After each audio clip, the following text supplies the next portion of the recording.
Voilà, nous lisons. Pendant qu'ils étaient là, le temps où Marie devait accoucher arriva, et elle enfanta son fils premier-né.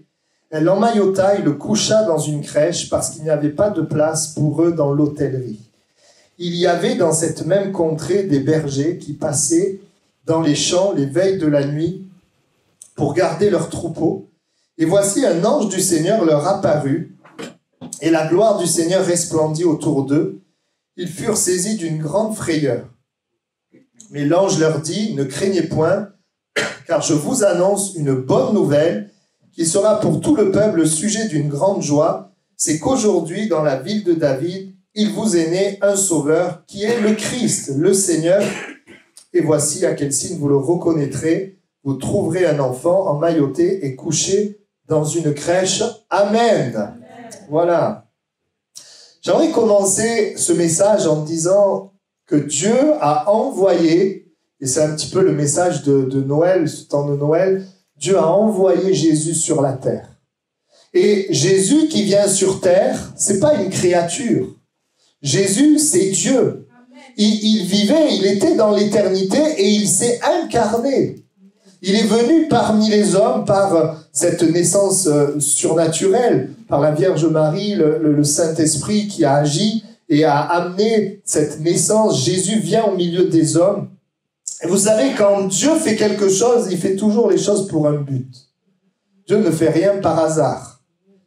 Et l'Écriture nous rappelle, ça je le dis peut-être pour ceux qui pensent que Jésus est juste une créature. Non, Jésus est Dieu. Ésaïe 9,6 nous dit « Un enfant nous est né, un fils nous est donné, et la domination reposera sur son épaule. On l'appellera admirable, conseiller, Dieu puissant. Père éternel, prince de la paix. » Et Jésus est Dieu et il vient dans le monde. Pourquoi? Nous l'avons lu. L'Écriture dit que Jésus est le Sauveur. Le Sauveur. Donc il vient pour sauver. Hein, on a lu, c'est qu'aujourd'hui dans la ville de David, il vous est né un Sauveur qui est le Christ, le Seigneur. Amen. Alors, ça veut dire quoi sauver? Il veut nous sauver de quoi? Vous savez, sauver, ça veut dire faire échapper. Échapper quelqu'un de quelque chose. Éviter la destruction. Quand on dit « je lui ai sauvé la vie », ben, j'ai évité qu'il meure, quoi, qu'il soit détruit. Besoin d'être sauvé de quoi? Et je voudrais rappeler ce matin que Jésus est venu sur terre, qu'il est mort sur la croix et qu'il est ressuscité afin de nous sauver. Et même si peut-être tu as entendu ce message, je ne sais pas combien de fois, si ce matin, eh bien, tu luttes avec ces choses, ben, Jésus veut te sauver. Il veut nous sauver de quoi? Premièrement, il veut sauver les hommes de la maladie. Il veut sauver les hommes de la maladie. C'est peut-être l'un des points, ce n'est pas peut-être le plus important, mais c'est un des points qui nous est rapporté le plus dans la Bible. Quand Jésus était sur terre, si vous lisez les évangiles, vous verrez que une des choses que Jésus a fait le plus, c'est de guérir les hommes et les femmes qui étaient malades. Et Jésus, la Bible dit, est venu sur terre, est mort sur la croix, et il est mort sur la croix afin de porter nos maladies, afin de nous guérir de nos maladies. Lorsque nous voyons le plan de Dieu à l'origine dans le jardin d'Éden, où Dieu avait créé l'homme, l'homme était heureux, il n'y avait pas de maladie. Il n'y avait pas de douleur. En Éden, il n'y avait pas de maladie, et même quand Dieu a sorti son peuple de l'Égypte, quand vous regardez ça, et que Dieu a accompagné son peuple, eh bien, dans ce temps-là, parce que Dieu était là, il n'y avait pas de maladie. D'ailleurs, Dieu se révélera comme l'Éternel Rapha qui guérit. Il est le Dieu qui guérit. La maladie est en lien, évidemment, avec la séparation d'avec Dieu. La maladie est arrivée quand l'homme a été séparé de Dieu, quand l'homme a péché, quand l'homme a chuté. Il y a eu toutes sortes de problèmes. Il y a eu la maladie, mais bien d'autres choses. Des raisonnements aussi qui s'éloignent de Dieu, des pratiques qui s'éloignent de Dieu. Mais j'aimerais vous rappeler ceci, c'est Dieu qui a créé notre corps. Bien sûr, il utilise nos parents pour nous engendrer, mais vos parents, ils choisissent pas comment vous allez être formés, ils choisissent rien du tout. C'est Dieu qui a formé notre corps. Et Dieu n'a pas fait notre corps pour qu'il meure ou qu'il dysfonctionne. Ça, c'est le péché qui va amener la mort. Mais il est très important pour nous, pour l'Église, chacun d'entre nous, d'être bien clair dans notre tête que nous avons un Dieu de guérison, un Dieu de santé. Il n'y aura pas de malade dans le ciel. Et Dieu nous a dit de prier qu'il soit fait sur la terre comme au ciel. Nous désirons, et c'est le désir de Dieu, qu'il y ait aussi son règne, son royaume dans nos corps. Comment pouvons-nous servir Dieu si nous sommes malades, si nous sommes souffrants? Alors, je ne dis pas ça pour que, alors que nous sommes malades, nous culpabilisions et nous disions peut-être que nous avons fait un péché particulier. Non, pas forcément. C'est lié tout simplement à la condition de l'homme. C'est pas parce que, parfois oui, c'est parce que tu as fait quelque chose, c'est vrai, un certain péché peut amener une maladie. C'est pour ça que Jésus dira, va et ne pêche plus. Mais c'est pas toujours le cas. On peut être malade à cause de cette nature qui est là, ce corps de chair qui est là. Mais j'aimerais rappeler que Jésus est venu sur la terre pour nous sauver de nos maladies. Et je sens dans mon cœur, et je veux croire que c'est le Saint-Esprit, que ce premier point, il veut agir ce matin. Il veut guérir. Même peut-être toi qui as déjà entendu ce message, je le répète plusieurs fois. Il veut te guérir de tes maladies. Nous voyons Jésus guérir les lépreux, les paralytiques, les aveugles, les boiteux, ou des choses peut-être plus simples que nous sommes peut-être plus confrontés, comme la fièvre. Il est le Dieu qui guérit. Et je bénis Dieu de ce qu'au milieu de nous, nous le vivons. Je pense à Théo, je pense à Christiane. Là, je pense aussi dernièrement, le Seigneur qui a agi pour aussi une dame, Chantal, au milieu de nous. Voilà, on voit le Seigneur agir. Je pense à Abdou qui a été guéri, c'est comme ça qu'il a connu le Seigneur. Nous avons un Dieu qui est vivant. Je pense à René aussi, où nous vivons, nous expérimentons cette réalité. La Bible dit, et j'aimerais ce matin que, peut-être toi qui as demandé longtemps, parce que parfois nous demandons, nous ne vous recevons pas et nous pouvons nous décourager. J'aimerais simplement que tu puisses penser et garder sur ton cœur ce qui est fait qu'on peut être guéri. Parce que parfois, nous nous égarons dans tout ce que nous voyons, dans nos propres symptômes, dans peut-être les choses qui ne s'arrangent pas. J'aimerais que tu puisses garder cette parole sur ton cœur. Ésaïe 53, versets 4 et 5. Ce sont nos souffrances qu'il a portées, c'est de nos douleurs qu'il s'est chargé. Nous l'avons considéré comme puni, frappé de Dieu, humilié. Mais il était blessé pour nos péchés, brisé pour nos iniquités. Le châtiment qui nous donne la paix est tombé sur lui. Et cette dernière phrase, c'est par ses meurtrissures que nous sommes guéris.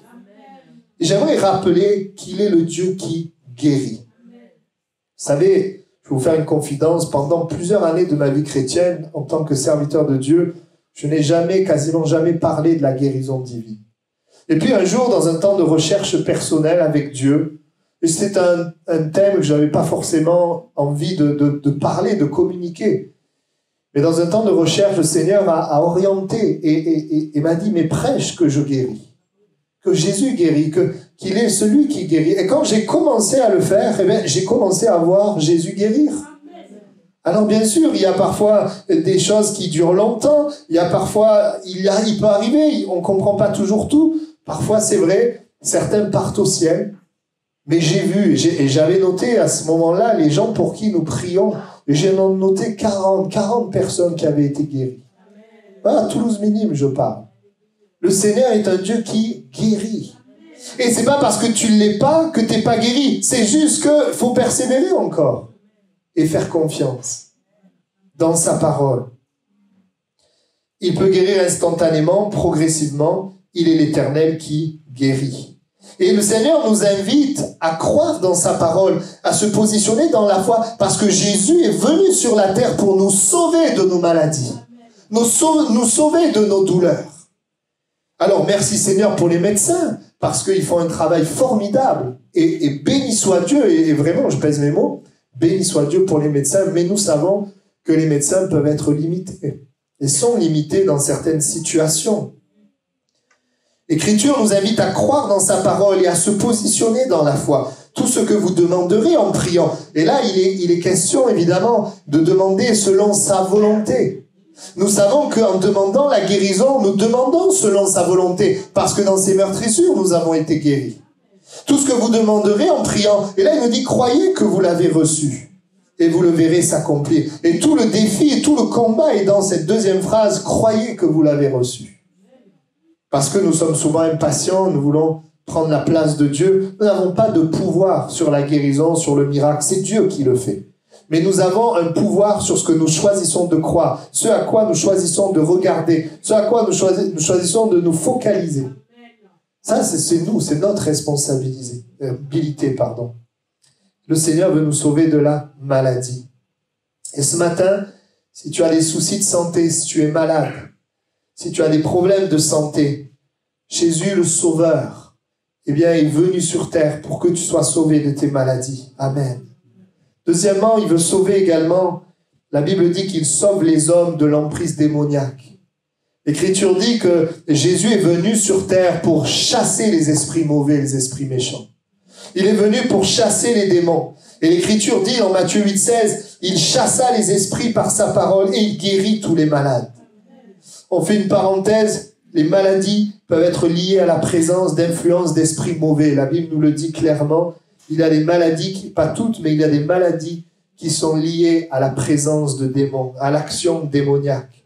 Comme la femme possédée d'un esprit qui la rendait infirme depuis 18 ans et qui était courbée et qui ne pouvait pas se redresser. L'Écriture nous donne plusieurs cas ou encore le démon ayant été chassé, le muet parla. Le muet parla et la foule fut étonnée. La Bible dit dans Luc 9,1 que non seulement Jésus est venu sauver de l'activité démoniaque, mais il a donné ce mandat à ses disciples, à tous ceux et celles qui croient en Jésus, de pouvoir être des instruments pour annoncer le Jésus qui guérit les maladies et le Jésus qui délivre de l'influence et de l'activité démoniaque. Plus que jamais présente, Luc 9,1, il assembla les 12 et leur donna force et pouvoir sur tous les démons. Et nous connaissons aussi le texte de Marc 16, voici les miracles qui accompagneront ceux qui auront cru, ils chasseront les démons. Amen. Vous savez, les démons sont des créatures spirituelles, mauvaises, méchantes, qui existent vraiment, même si peut-être dans notre Europe, ils se cachent, alors qu'ils sont peut-être beaucoup plus visibles dans les pays comme l'Afrique, mais qu'ils se cachent ou qu'ils soient visibles, ils sont là, et ils oppriment les hommes. Ils les oppressent. Et je voudrais rappeler que l'homme a le problème du péché, le problème de la chair, mais que le péché et la chair peuvent ouvrir la porte à l'activité démoniaque, à des influences, à des peurs, des angoisses, des tourments. On peut entendre des voix, on peut être agressé, on peut être maintenu dans un esclavage qui nous détruit, avoir même des impulsions de destruction ou des pensées qui ne sont pas de Dieu. L'esclavage, dépendance affective, d'Internet, des drogues, l'alcool, de pratiques, maintenant des pronostics sportifs aussi. On peut être dépendant de tellement de choses. Et il y a, c'est vrai, une activité démoniaque, où les démons aussi ont le pouvoir et ils peuvent amener certains mensonges sur nous, sur nous-mêmes, sur Dieu, sur la vie en général. Nous prenons parfois, nous pensons que ce sont nos pensées, mais nos pensées peuvent être véritablement influencées. Mais nous ne nous en rendons pas toujours compte parce que c'est quand nous venons à Jésus, à la lumière, que nous ouvrons les yeux. Beaucoup de malheurs, de problèmes viennent du monde spirituel mauvais. Et il y a, c'est vrai, une partie, et évidemment c'est une des armes du diable et des démons, eh bien c'est de pouvoir séduire, la séduction, de pouvoir appâter. C'est pour ça qu'il y a dans le monde spirituel mauvais des choses qui semblent bonnes, mais qui en réalité sont un piège pour nous détruire, comme des guérisseurs. C'est une réalité. Et nous savons que par le péché, eh bien nous pouvons ouvrir des portes à des démons. Le péché sexuel ouvre des portes à des démons. L'occultisme, tout ce qui est d'aller au contact du monde spirituel en dehors de Jésus, ouvre aussi la porte à des démons. Le fait de garder de l'amertume et de garder de la haine envers quelqu'un ouvre aussi la porte à des démons. J'en ai cité que quelques-uns, mais il y en aurait bien d'autres. J'aimerais ce matin te dire, peut-être que quelqu'un est là avec un esclavage. Peut-être que quelqu'un est là avec des pensées et tu penses que c'est les tiennes, mais ce ne sont pas les tiennes. Et tu peux être comme bloqué. Tu peux te sentir comme dans un labyrinthe, bloqué, ne sachant pas où aller, tournant à droite, à gauche, ne trouvant pas de solution. Mais le Seigneur Jésus est venu sauver de l'emprise démoniaque. La Bible dit que sur la croix, il a dépouillé les dominations, il les a livrées en spectacle. Il a triomphé d'elles sur la croix du Calvaire. Et ce matin encore, Jésus peut te libérer de ce qui peut être là comme une angoisse et il peut aussi le faire parmi ceux qui sont autour de toi. Troisièmement, il sauve les hommes. Jésus, et c'est là maintenant le point le plus important, Jésus est venu sur terre afin de sauver les hommes de leurs péchés. Jésus est venu pour sauver du péché. Le péché qui est la séparation d'avec Dieu et qui conduit l'homme à faire le mal et à ne pas faire le bien. Ce sont des choses que nous savons, mais j'aimerais ce matin, oui, le rappeler. L'homme étant séparé de Dieu, il agit mal envers Dieu et envers son prochain. Ils ne tiennent pas compte de Dieu. Les conséquences sont la destruction sur eux-mêmes, sur leurs proches. Beaucoup de foyers détruits, mais il y a aussi des conséquences éternelles. La mort éternelle, conséquence du péché. La séparation d'avec Dieu pour l'éternité. La direction de l'enfer qui est prise alors que Dieu aime l'homme et veut qu'il puisse être sauvé et puisse être avec lui dans sa présence. C'est la chose la plus grave dans ce monde. Jésus vient sur terre pour offrir sa vie pure afin de racheter les pécheurs que nous sommes. Par sa mort à la croix, il porte nos péchés. 1 Pierre 2,24. Il a pris nos péchés afin que nous soyons sauvés, afin que nous ayons la vie éternelle, afin que nous soyons pardonnés. Et combien je suis tellement béni de voir des hommes, des femmes demander pardon à Dieu, être pardonnés, un poids est ôté. Ils sont libérés dans leur cœur. Peut-être que tu as besoin de ça. Tu peux venir à l'église depuis des années et être toujours sous le poids du péché, mais Jésus est le sauveur du péché. Amen. Et ça, c'est important que peut-être quelqu'un le saisisse. Nous sommes, écoutez bien, dans les derniers temps, les temps de la fin, où il y aura beaucoup de croyants en Jésus tout en gardant le péché. Et ça, on doit être conscient de ça. C'est pas parce qu'on vient dans une église, c'est pas parce qu'on croit en Jésus qu'on est sauvé. Ce qui est vraiment important, c'est qu'est-ce qui se passe par rapport au péché. Parce que l'Esprit de Dieu est un esprit qui nous convainc de péché. C'est pas un esprit qui nous amène à vivre pour Jésus en essayant de relativiser le péché. C'est un esprit qui est radical. C'est un esprit qui dit ça c'est bien et ça c'est mal. Et qui nous convainc, qui nous amène à couper. Et même si je le dis, je le rappelle ce matin. Il n'y a pas de véritable paix, pas de véritable délivrance, pas de véritable assurance sans qu'il y ait une véritable conviction de péché dans nos cœurs. Et le Seigneur continue ce travail tous les jours de notre vie, nous amenant à ressembler de plus en plus à Jésus.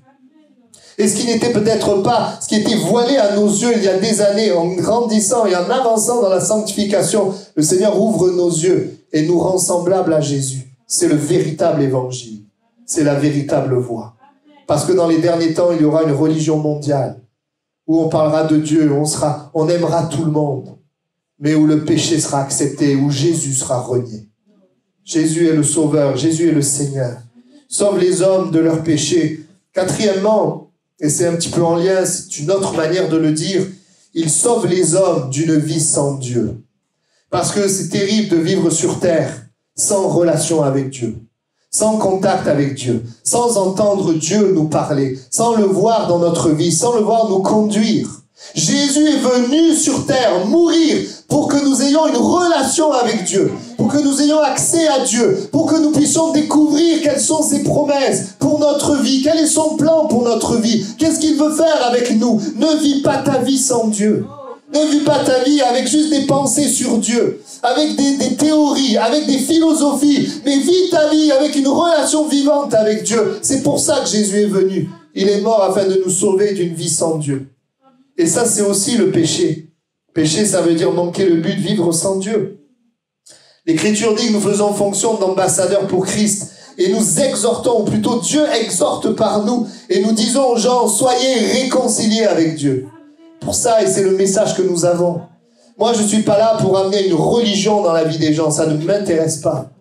Mais je suis là pour dire, tu peux avoir une relation avec Dieu.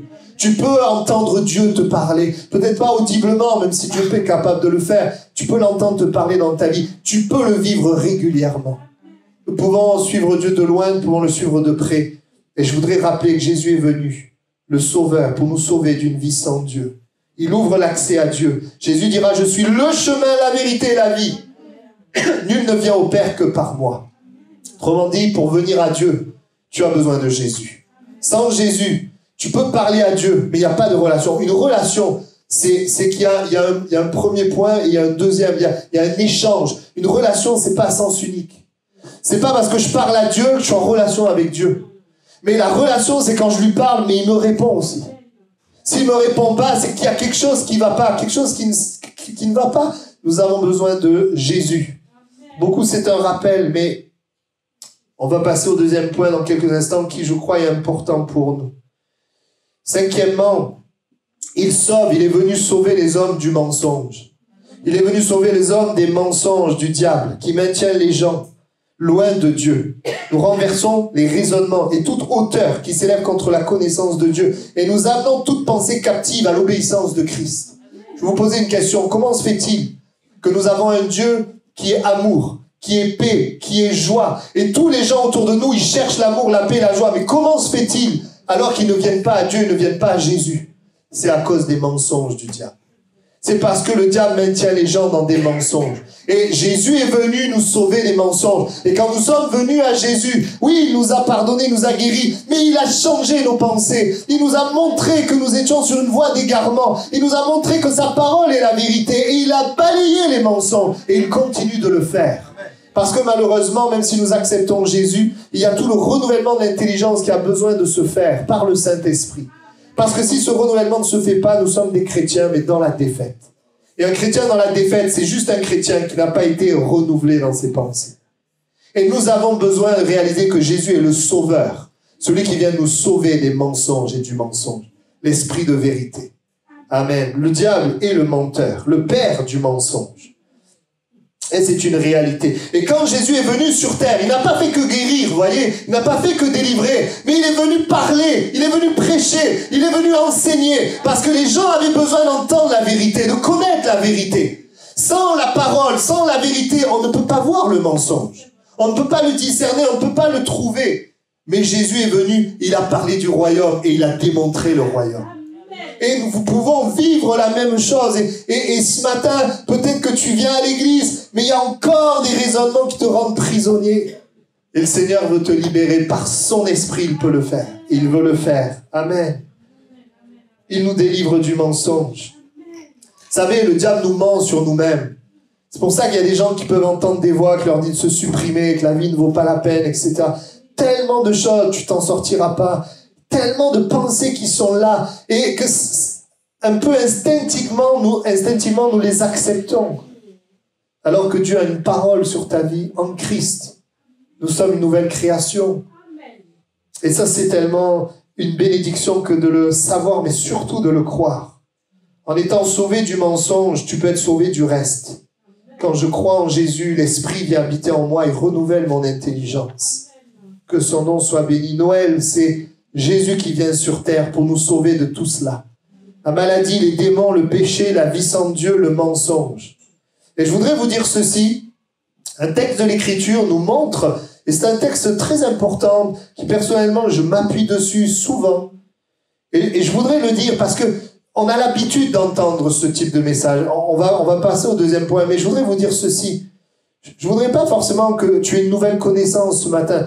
Mais je voudrais t'amener dans chaque point, maladie, emprise démoniaque, péché, vie sans Dieu et mensonge. Où est-ce que tu en es? Pose-toi la question intérieurement.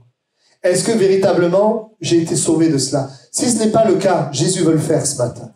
Si ce n'est pas le cas, Jésus veut le faire ce matin. Il veut te sauver. Il est venu pour ça. Et le fait de ne pas être sauvé alors qu'il est venu, il est mort, il est ressuscité, c'est pas ce que le Seigneur veut. Il est venu pour ça.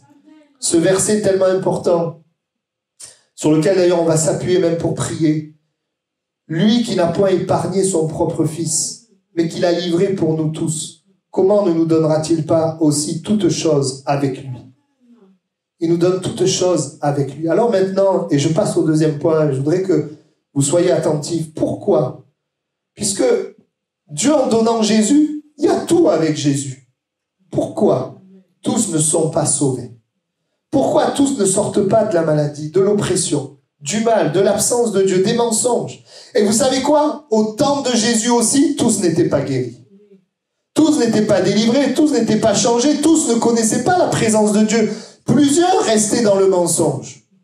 Même des gens qui étaient proches de Jésus, des gens de la foule qui entendaient Jésus, pouvaient rester dans leur maladie. Pourquoi? Alors que Dieu a tout fait, tout donné pour que ça soit possible. Eh bien, la réponse, c'est la même réponse à cette question. Pourquoi Jésus est né dans une mangeoire? Pourquoi Jésus est né dans une crèche? Pourquoi le roi est né dans une mangeoire? C'est la même réponse. Je vais vous la donner. Pourquoi un roi si grand, si puissant, né dans une mangeoire et pas dans un palais, dans un hôtel? C'est la même réponse à pourquoi aujourd'hui les gens ne sont pas sauvés. La réponse, c'est tout simplement parce qu'il n'y avait pas de place pour Jésus. Il n'y avait pas de place pour Jésus. Et c'est le titre de mon message. Il n'y avait pas de place dans l'hôtellerie. Il n'y avait pas de place pour Jésus. Pourquoi des gens sont malades? Pourquoi des gens meurent? Pourquoi des gens sont perdus dans leur péché? Parce qu'il n'y a pas de place pour Jésus.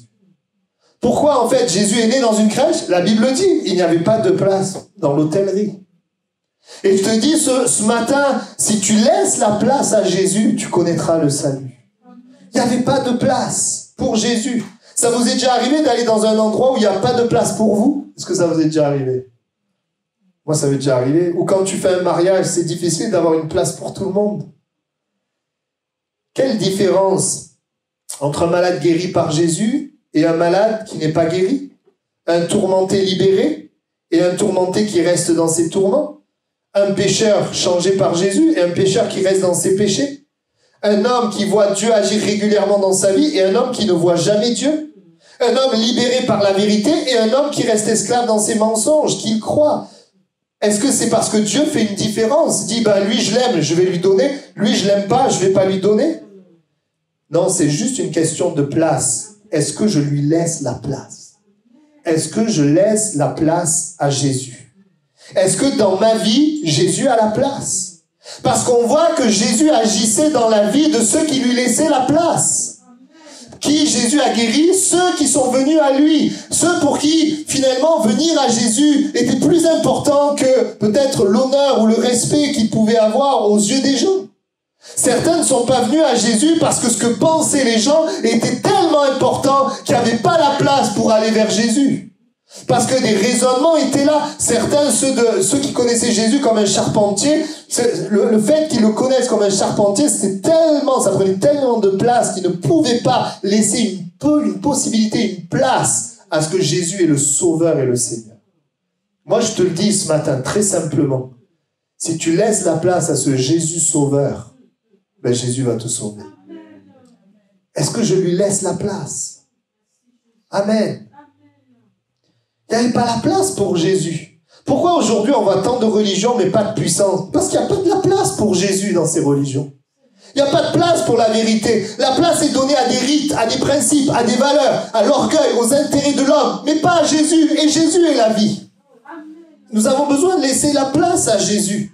Zachée, c'était un homme mauvais. C'était un homme qui n'était pas aimé des gens. Et dans cette histoire, on voit quoi? Jésus s'approche de lui et Jésus lui dit, je veux entrer dans ta maison. Il lui dit, est-ce que tu as une place pour moi? Cet homme, il est mauvais. Et Zachée, il dit, oui, j'ai de la place pour toi. Et quand Jésus entre chez lui, sa vie est transformée. Mais les gens, ils étaient autour et ils disaient, il est entré chez un homme pécheur. Les gens, ils jugeaient, ils disaient, mais moi, je suis mieux quand même. Oui, peut-être qu'ils disaient ça, mais eux, ils n'ont pas laissé de place à Jésus. Ils n'ont pas laissé de place à Jésus. Et la question n'est pas est-ce que je suis bon ou mauvais, la question est est-ce que je laisse une place à Jésus?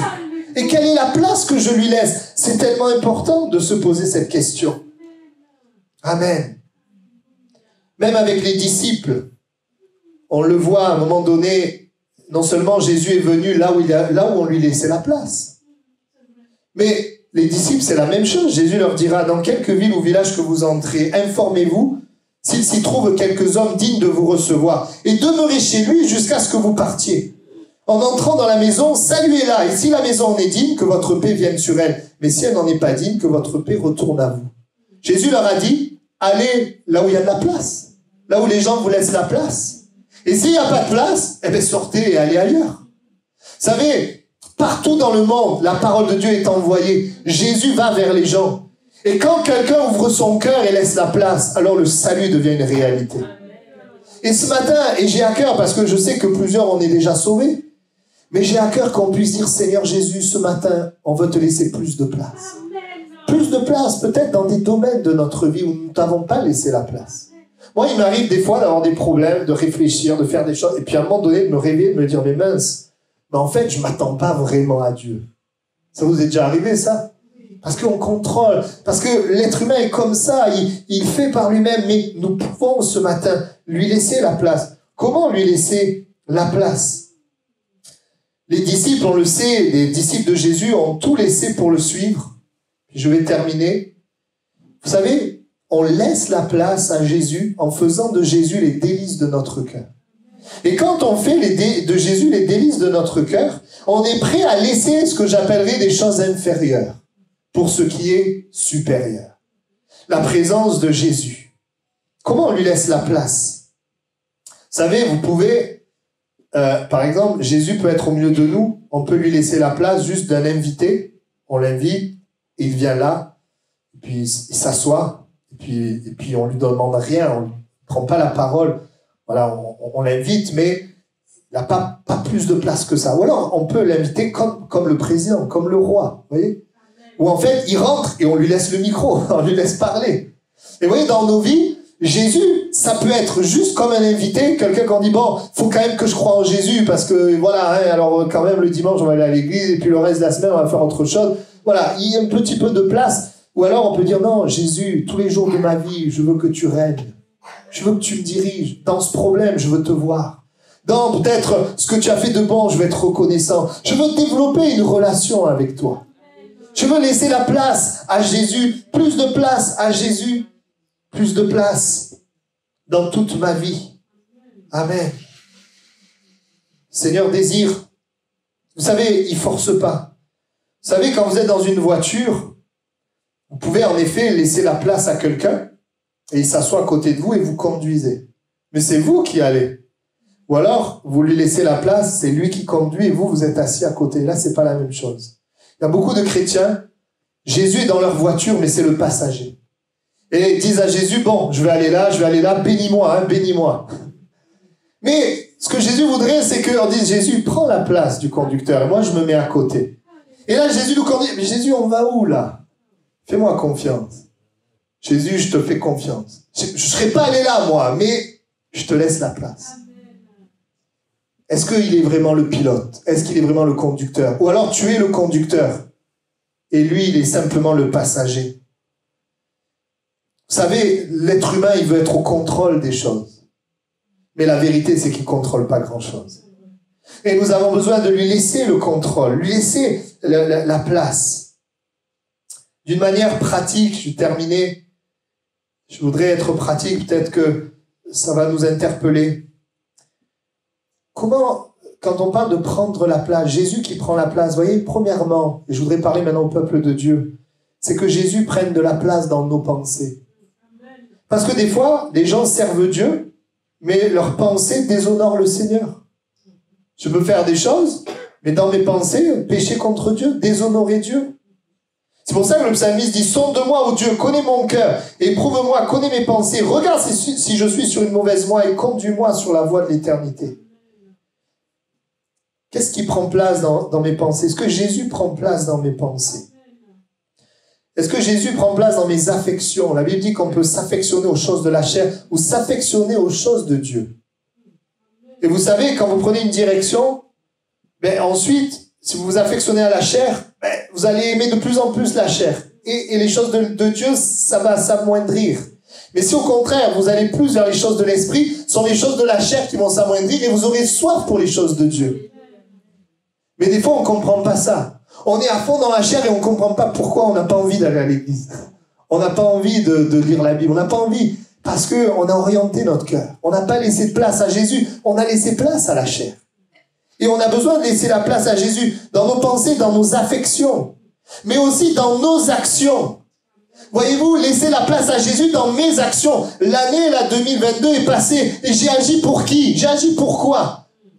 Parce qu'il y a des gens, vous savez, on leur dit alors le Seigneur, vous savez, oh, t'inquiète pas, je pense à Dieu. C'est bien de penser à Dieu, mais on est sur la terre pour le servir. On est sur la terre pour le servir lui. Amen. Alors on veut qu'il prenne de la place dans nos pensées, dans nos affections et même dans nos actions. Donner place à Jésus. Seigneur, je veux donner de la place pour t'écouter. Parce que j'en ai besoin. J'ai besoin d'entendre cette parole, qu'elle parle à mon cœur. La communion avec ton esprit. T'écouter. J'ai besoin de toi. Laisser la place pour les objectifs de Dieu, les objectifs pour Dieu. Et pas mes objectifs seulement. Parce que mes objectifs terrestres ne seront que terrestres et ne dureront qu'un temps. Mais les objectifs pour Dieu seront éternels.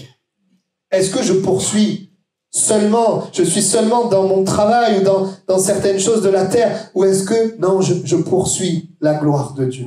Et Dieu a voulu l'Église pour nous aider à maintenir le cap, l'objectif. Je paye le prix, je donne du temps, je donne de l'énergie. Mais pourquoi? Est-ce que je donne du temps pour le servir? Être une pierre vivante dans l'Église, chercher à porter du fruit. Amen. Et puis, ce point que j'avais à cœur de partager avec vous, est-ce que je lui laisse la place dans mes problèmes? Ou est-ce que je vis mes problèmes tout seul? Ou je cherche des appuis humains? Ou l'appui de tel frère, telle sœur, ou de ci ou de ça? Et c'est très bien parce que Dieu se sert aussi des frères et des sœurs pour nous encourager, mais j'aimerais vous dire, laissez de la place à Jésus dans vos problèmes.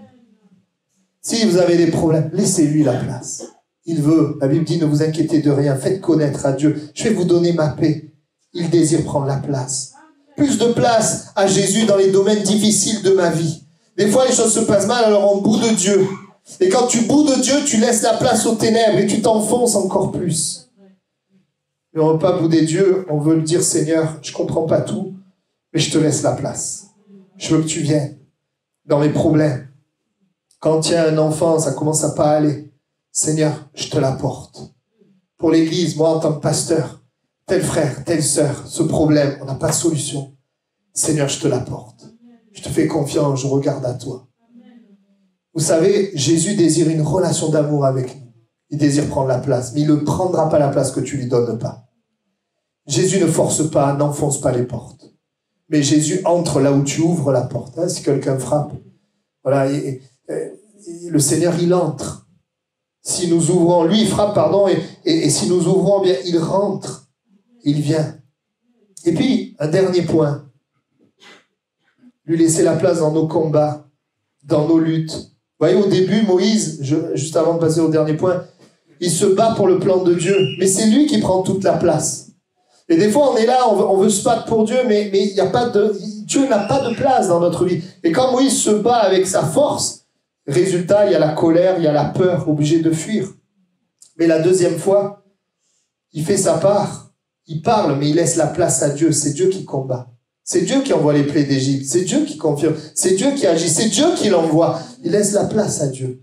Et souvent, vous savez, pour que Dieu prenne la place, souvent on a besoin de réaliser qu'on a besoin de lui laisser la place. On en a besoin. Et puis, vous savez, et ce point, il est important. On n'en parle pas souvent. Mais plus de place à sa présence dans nos pensées. C'est-à-dire la conscience de sa présence. Nous avons besoin de laisser plus de place en tant que chrétiens à la conscience de sa présence avec nous en tout temps. Être conscient qu'il est avec moi. Être conscient quand je viens au culte qu'il est là. Qui veut me parler, qui veut agir. Être conscient quand je suis à la maison et peut-être que je culpabilise parce que je prie pas assez, mais qu'il est là et qui veut m'aider. Quand l'ennemi est là, il m'attaque, quand il y a toutes sortes de difficultés, des injustices, il est là, il veut intervenir. La conscience de Dieu. Des fois, le chrétien, il lutte, Seigneur, viens, Seigneur, j'ai besoin de toi, Seigneur, agis. Et le Seigneur dit, mais je suis là. Je suis là. Tu me sens peut-être pas, mais je suis là. La conscience de Dieu. Seigneur, je veux plus de place à être conscient de tes paroles, de tes promesses. Je suis avec vous tous les jours jusqu'à la fin. Vous savez, un jour, un homme, il était là, il tenait son magasin et il était tout le temps volé.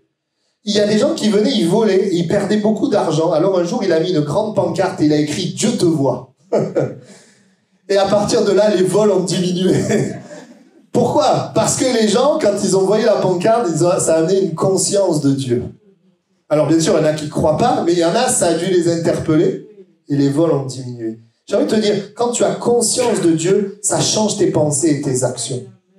Ça change. Et des fois, l'Église, elle est là pour nous ramener dans la conscience de sa parole, la conscience de Dieu, la conscience de qui il est. Amen. Plus de place à son amour envers moi plutôt que la culpabilité.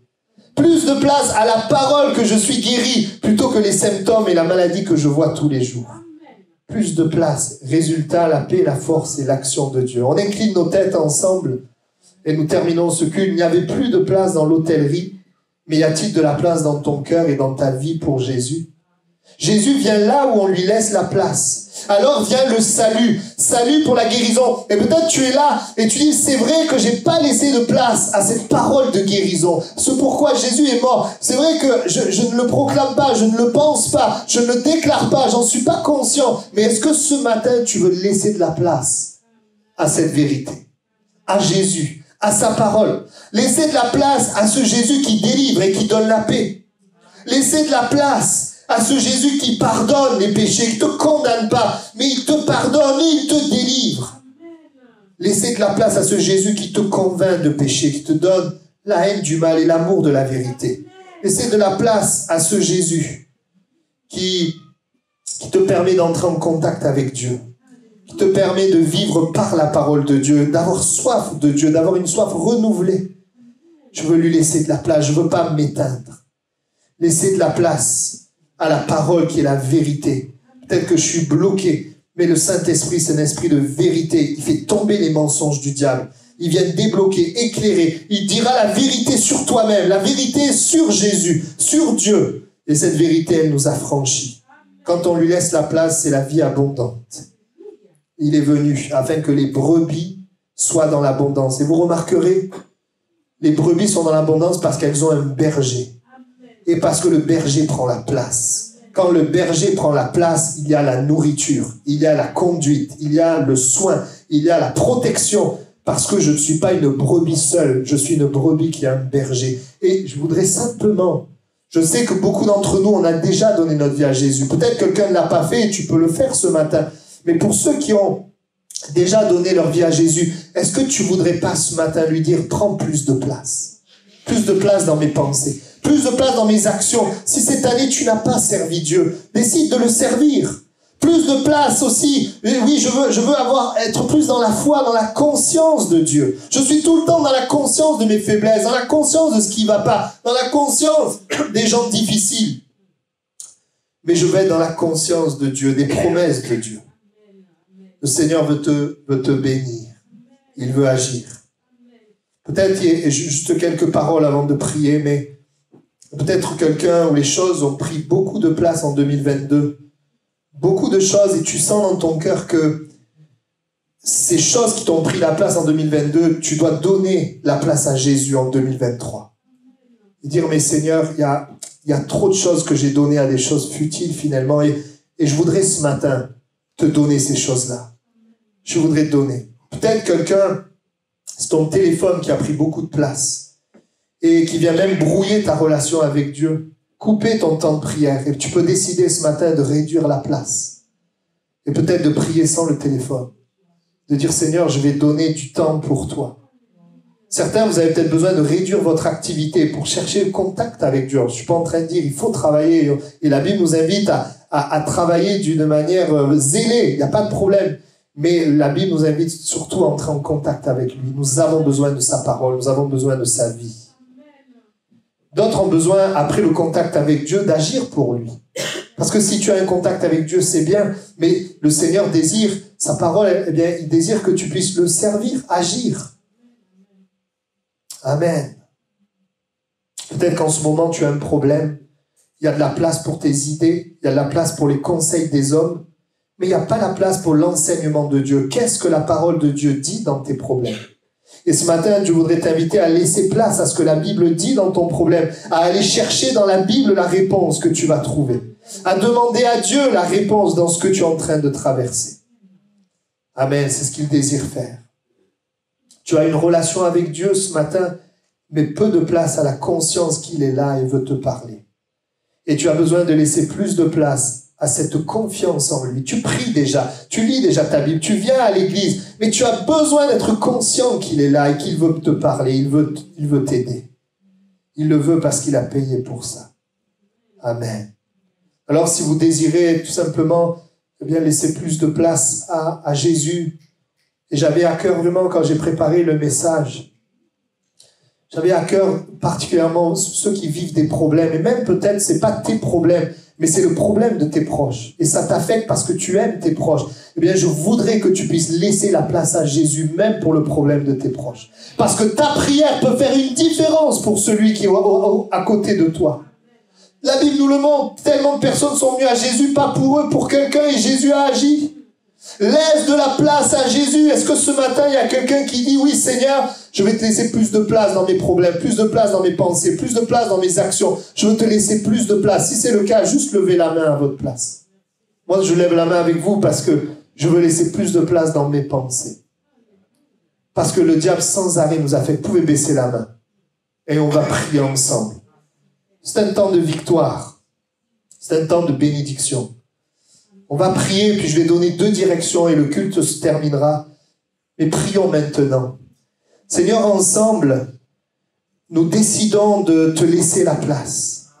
Il n'y avait plus de place dans l'hôtellerie et tu es venu dans une crèche. Mais Seigneur, nous voulons qu'il y ait de la place dans nos vies afin que tu viennes dans nos vies et que tu sauves. Je te prie, Seigneur, ce matin encore, de sauver. Je te demande, Seigneur, d'apporter la guérison à ceux qui sont malades. Je te demande d'apporter la délivrance et la paix à ceux qui sont tourmentés. Et je prends autorité au nom de Jésus sur les puissances des ténèbres. Je détruis tout lien au nom de Christ et proclame la délivrance et la libération. Je prie, Seigneur, aussi pour le pardon des péchés, la haine du mal, afin que tu accordes ce matin le pardon des péchés. Tu accordes aussi, Seigneur, de pouvoir vivre en relation avec toi. Tu accordes aussi, Seigneur, de pouvoir penser et voir ta parole qui est la vérité et qui nous affranchit. Merci pour ce que tu fais, Seigneur, ce matin. À toi toute la gloire. Amen. Amen. On reste dans la prière et vous qui avez levé la main, eh bien, décidez avec son aide de lui laisser la place. Vous savez ce que Dieu attend? Tout commence par la confiance. Tout ce que Dieu attend, c'est que tu te confies en lui, que tu t'attendes à lui, que tu t'appuies sur lui, que tu comptes sur lui. C'est ça, lui laisser la place. C'est dire, Seigneur, je ne veux pas faire par mes forces, je veux te laisser faire. Et souvent, là où on y arrive le mieux à lui laisser faire, c'est quand on s'est épuisé. Laisse-le faire simplement. J'ai à cœur de prier pour ceux qui sont malades au milieu de nous. Et que vous puissiez ce matin décider de laisser de la place dans votre cœur à cette parole, soit d'Ésaïe 53, soit d'un Pierre 2, 24. C'est par ces meurtrissures que vous avez été guéris. Laisse de la place, c'est la vérité. C'est la parole de Dieu. Le diable attaque cette parole.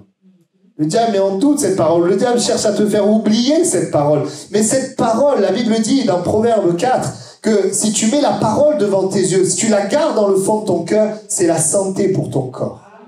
C'est la vie pour toi. Et ça, c'est une des clés, des manières par lesquelles Dieu guérit. Par le fait de regarder et de croire dans sa parole. Il le fait par les dons de l'esprit, par l'onction, la manifestation de la présence de Dieu, mais il le fait aussi par cette foi dans la parole. S'il y a des personnes qui sont malades et tu désires croire, laisser de la place à ce Jésus sauveur de la maladie, je t'inviterai à t'approcher devant, je voudrais prier avec toi. Je voudrais prier avec toi s'il y a des personnes qui sont malades. Le Seigneur Jésus est venu sur la terre afin de te sauver de toute maladie. Je voudrais, même si tu as déjà entendu ce message, même si tu as déjà peut-être même répondu, que tu puisses te replacer ce matin en disant « Seigneur, c'est mon héritage. » Moi, ce qui me remplit d'assurance, c'est que je sais que Jésus est mort pour ça. Et simplement, tu peux t'approcher devant. Et puis, j'ai eu à cœur aussi en priant, eh bien, que nous puissions faire quelque chose ce matin. Peut-être que nous avons dans notre entourage des gens qui sont malades. Vous avez des gens autour de vous qui sont malades, des gens que vous avez à cœur. J'ai la conviction, la foi que en priant pour eux, en nous appuyant sur la mort de Jésus, Jésus veut les guérir. Jésus veut en guérir. Alors si tu le crois, bien simplement, je vais te demander de prier pour ceux que tu connais. Ceux que tu connais dans ton entourage qui sont malades. Et tu t'appuies pas sur ta piété, tu t'appuies pas sur peut-être ce que tu vois de toi ou sur peut-être le temps de la maladie, mais tu t'appuies sur ce que Jésus a fait à la croix du Calvaire. Tu t'appuies juste sur ça.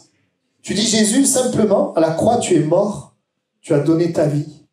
Dans tes meurtrissures, nous sommes guéris. Tu vois mon ami, mon frère, ma soeur, mon père, ma mère, tu vois telle personne. Bien, je te demande de la guérir et de la toucher. Je te demande de la guérir, de la toucher. Puis Dieu te permettra peut-être de prier avec elle, de parler, mais que tu puisses prier ce matin et dire Seigneur, dans tes meurtrissures, nous sommes guéris. Je sais que quand je dis ça, il y a toutes sortes de raisonnements qui s'élèvent contre cette parole, je le sais. Mais je voudrais qu'ensemble, nous regardions à Jésus. Tu sais, Jésus est honoré quand tu regardes à ce qu'il a fait à la croix du Calvaire. Jésus est glorifié quand tu décides d'être simple comme un enfant et de regarder à sa victoire, cette résurrection. Ne regarde pas tous les raisonnements, toutes les incompréhensions, au temps qui passe, mais regarde simplement à la parole de Dieu. Commence à prier maintenant. Et moi, je vais prier pour ceux qui sont debout aussi, et nous allons terminer notre culte. Commence à prier pour ceux qui sont malades. Attends-toi à quelque chose. Appuie-toi sur la croix. Et jusqu'à ce que tu vois quelque chose se passer, appuie-toi sur cette vérité. Dans tes meurtrissures, nous avons été guéris. Amen. Amen. On prie ensemble, on baisse nos têtes et on prie. Amen. Amen. Nous voulons te bénir pour ta présence, ta parole. Et nous voulons te demander de nous aider à garder nos pensées en toi. Seigneur, il y a tant d'obstacles qui veulent venir pour nous voler notre héritage. Seigneur Jésus, tu nous demandes et tu dis que la foi c'est un repos et que ce repos s'appuie sur toi. Seigneur, nous voulons nous reposer sur ta parole, nous reposer sur toi. Et je veux te remercier pour ce que tu fais ce matin, l'action du Saint-Esprit, en réponse à la foi dans l'œuvre de Jésus. Nous voulons te bénir et te louer. Nous croyons que en ce dimanche de 25 décembre, tu guéris les malades au milieu de nous. Croyons que tu sauves, Seigneur. Et nous voulons, dans cette année qui vient, te laisser plus de place. Seigneur, le monde ne veut pas te laisser de place, mais nous voulons, dans l'Église, te laisser la place. Nous voulons être une Église centrée sur Christ. Seigneur, merci pour ce que tu fais ce matin. Que ce soit ce qui est visible et que ce soit ce qui est invisible dans nos cœurs. Nous te remercions et nous te demandons, Seigneur, ton aide, ton secours pour pouvoir avancer. Nous ne pouvons pas avancer en nous appuyant sur nos forces, mais nous nous appuyons sur toi. Merci Jésus. Amen. Amen.